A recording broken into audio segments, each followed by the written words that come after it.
Bem, rapidamente, o que eu vou apresentar para vocês, de certa forma, em parte, é em primeira mão. Né? Parte não, parte já, enfim, no final vai aparecer as referências. Se trata de uma questão que emerge, na realidade, de uma indagação absolutamente de caráter epistêmico-filosófica, mas que dá uma aterrissada, enfim, na empiria, enfim, do ônibus, da chuva, do problema de saneamento.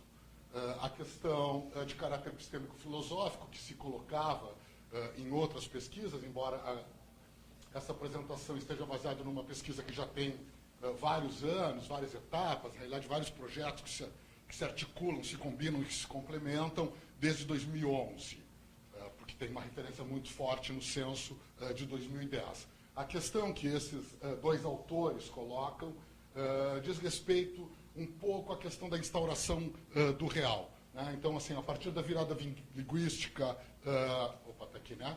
Do Wittgenstein como referência,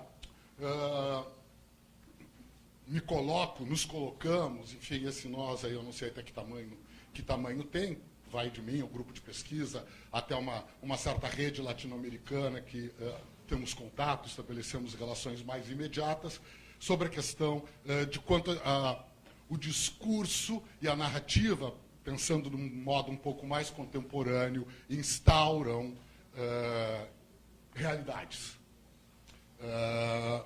E uma revirada, de certa forma, dentro do mesmo percurso mais recente pelo Martin Jay, com a chamada virada visual, ou seja, um impacto visual. Em relação ao primeiro caso, nós estaríamos, então, problematizando a construção estatística e demográfica na tradição da ciência contemporânea, da ciência moderna, como a forma mais precisa de instaurar o real ou de descrevê-lo, como sendo problematizada a partir de uma definição com base em dados demográficos estatísticos. Né? Temos aqui, por exemplo, a ideia de que haveria, no período até 2010, uma diminuição da população que mora em favelas no Brasil.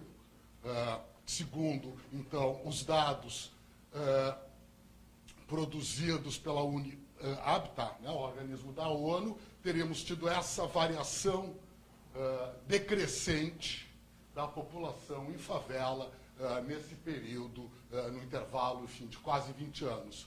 Por outro lado, quando saem os dados do IBGE de 2010 em 2011 a respeito dos aglomerados subnormais, que é como o IBGE chama o aglomerado de subhabitações, como são chamadas, enfim, as favelas, a habitação precária, nós vamos ter um aumento do número de moradores de favelas, chamando a atenção. Ou seja, nós temos uma primeira construção estatística demográfica de um fenômeno fundamental na história da cidade brasileira, né?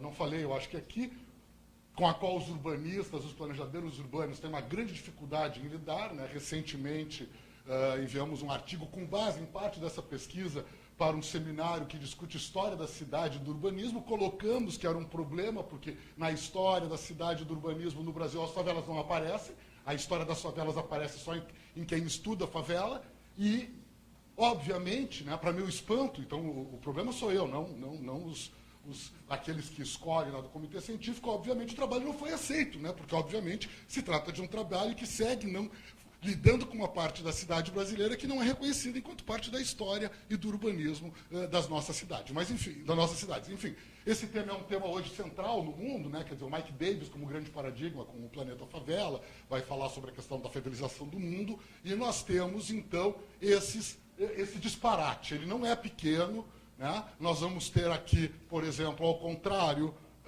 do que apresenta os levantamentos da ONU, da UNIHABITAT, atenção, levantamentos realizados no Brasil pelo IPEA, mas com base nos critérios da UNIHABITAT, nós vamos ter essa variação. Tá? Saímos de menos 0,44 para 74,9.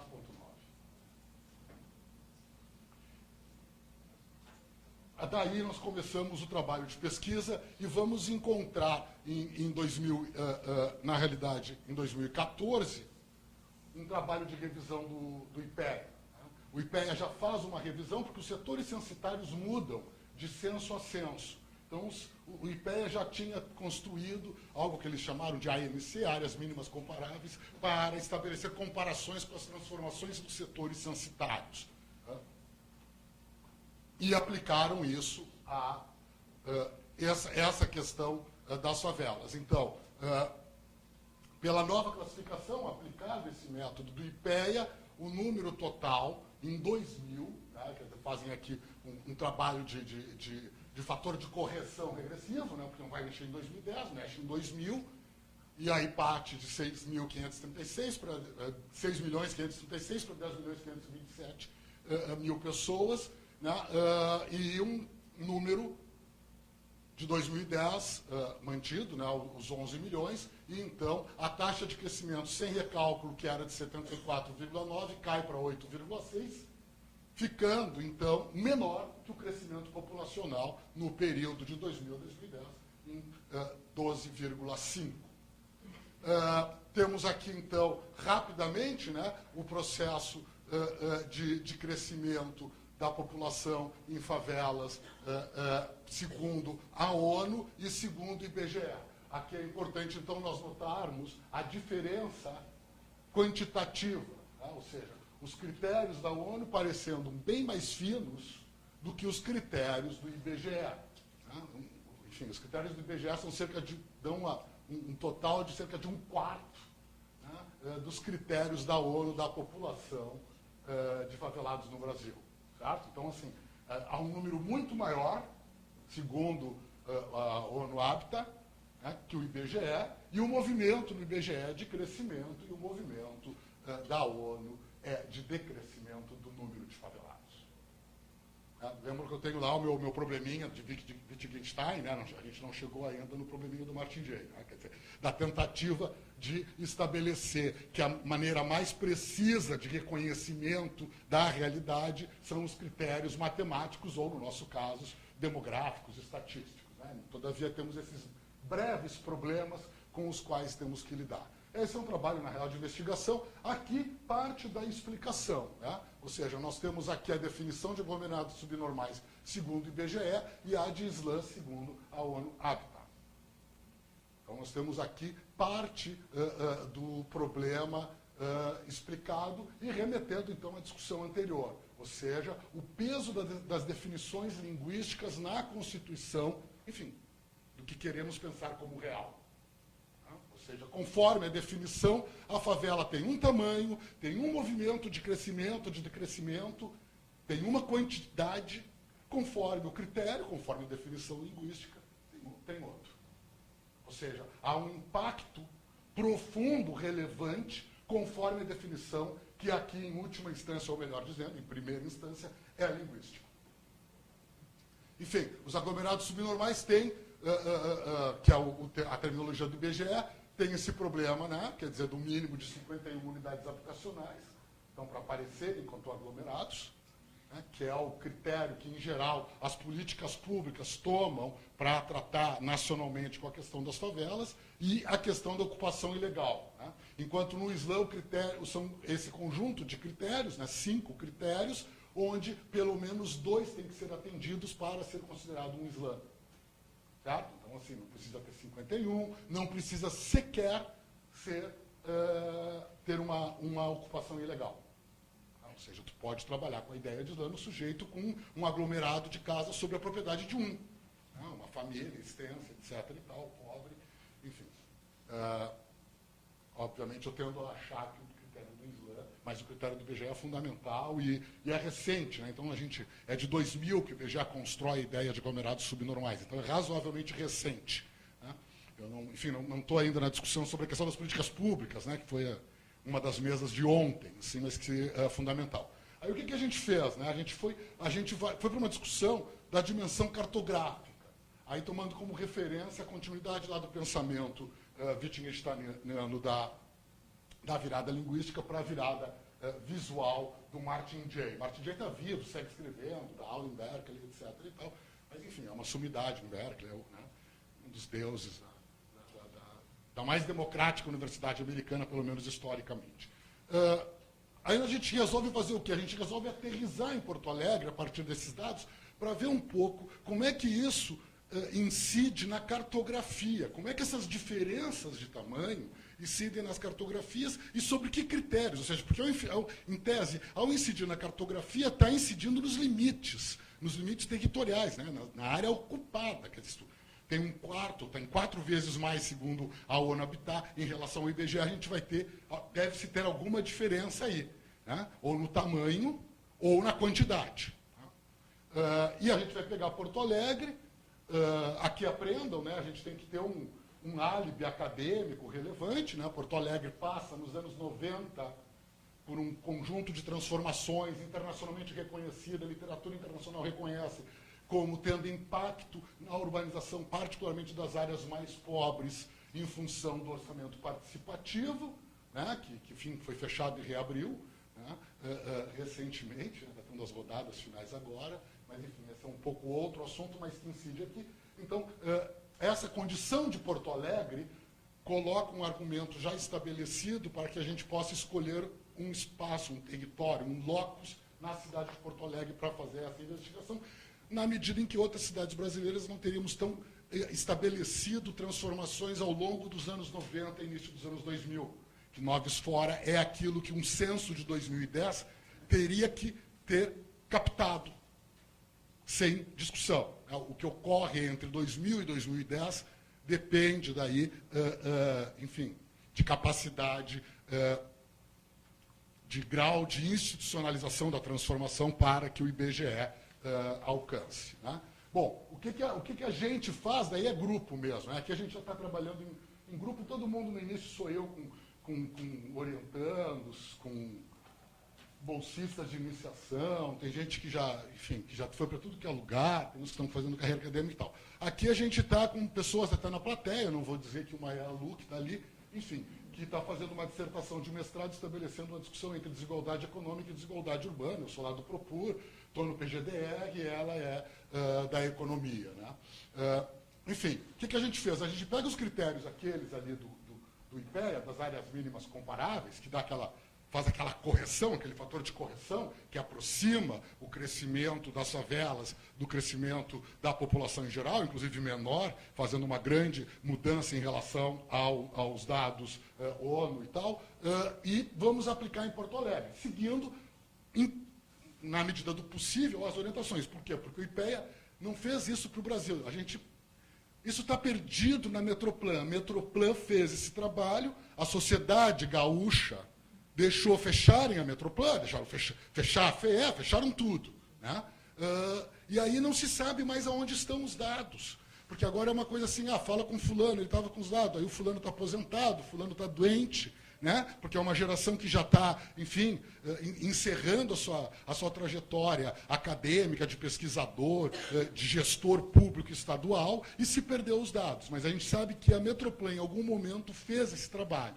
Né? Fez o trabalho de quê? De aplicar as áreas mínimas comparáveis do IPEA em Porto Alegre e no Rio Grande do Sul.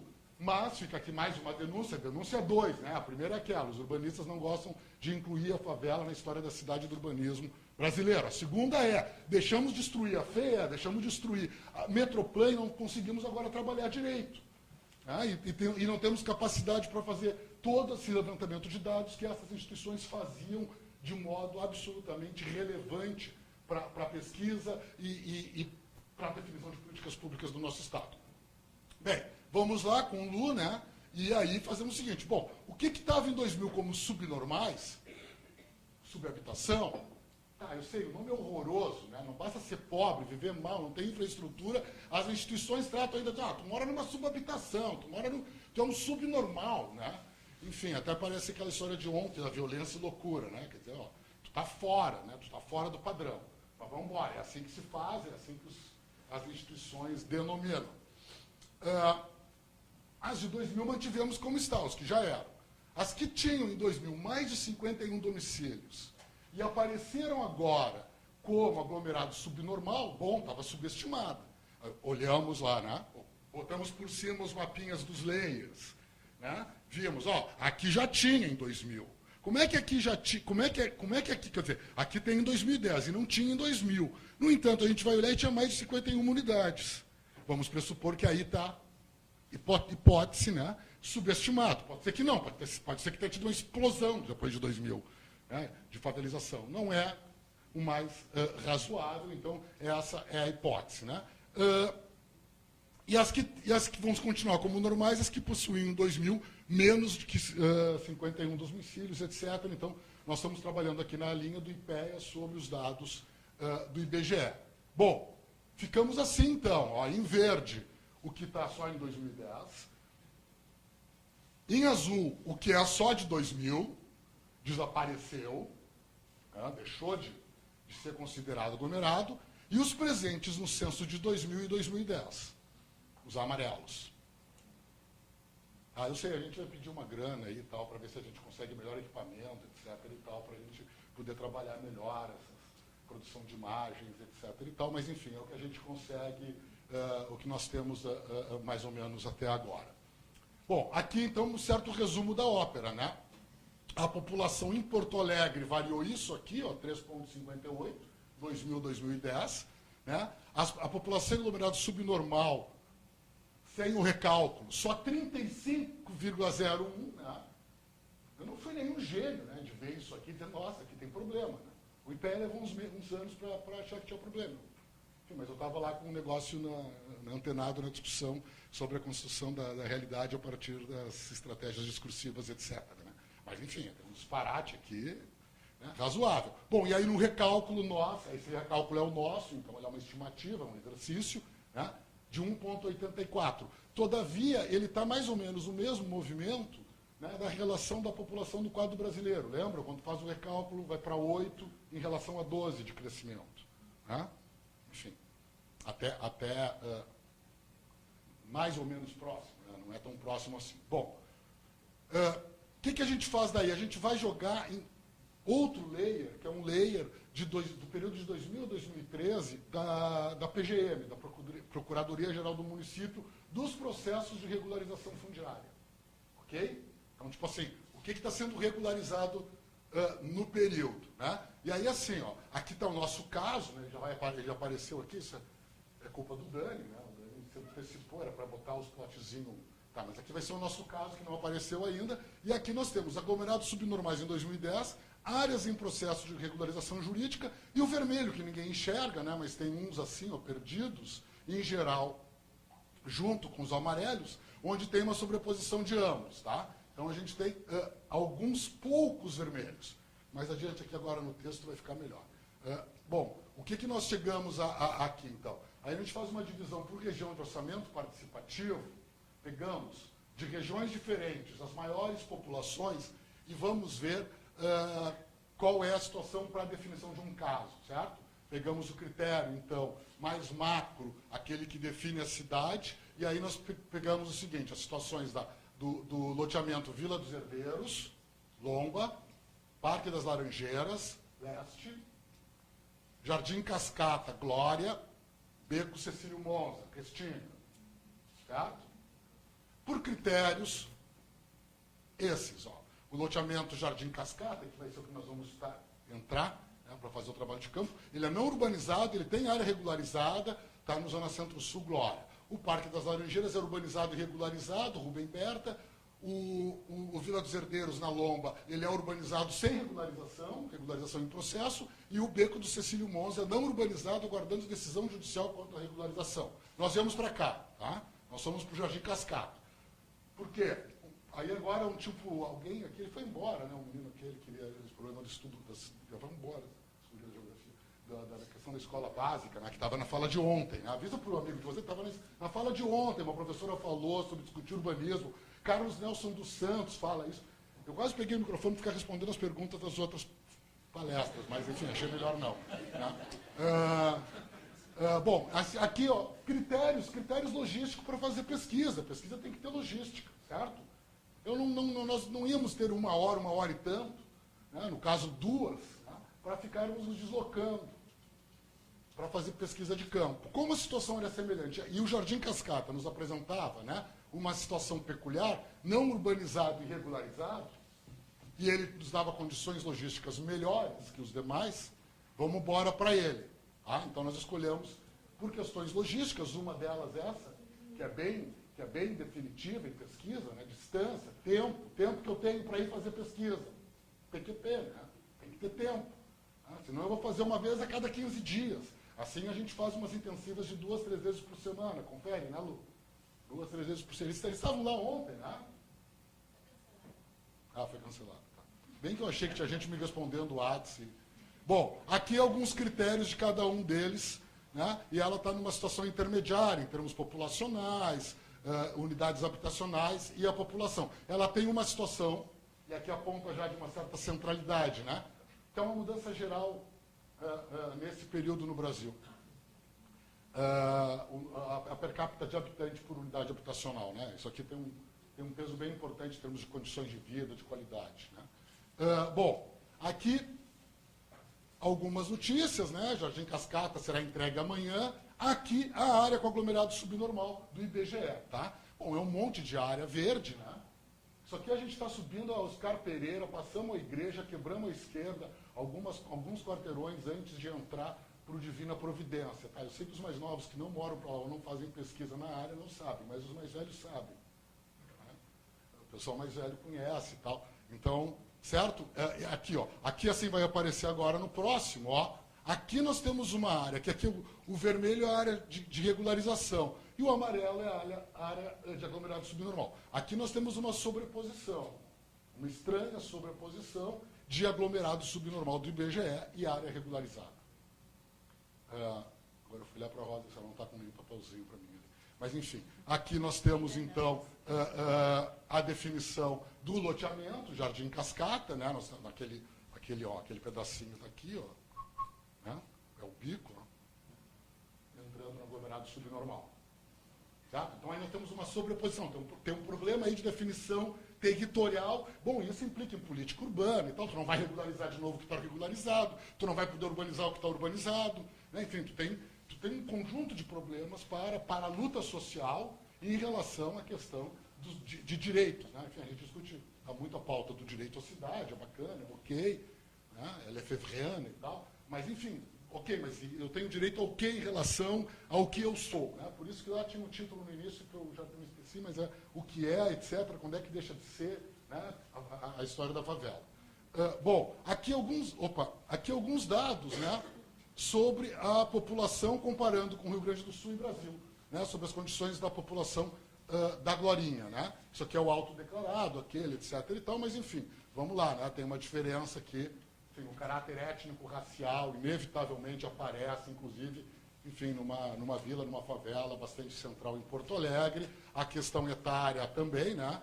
Os percentuais, embora tenhamos aqui algumas diferenças, por exemplo, em relação ao que é a tendência no país. Né? Por exemplo, menos jovens que Rio Grande do Sul e Brasil. Bom, aqui também o maior percentual de mulheres em relação enfim, às condições. Bom, aqui uma breve visual interna, né, da área. Ó, então aqui a gente vai ter desde uma área que tu, enfim, percebe algum grau de regularização, algum grau de segurança, né, até uma área que não, né?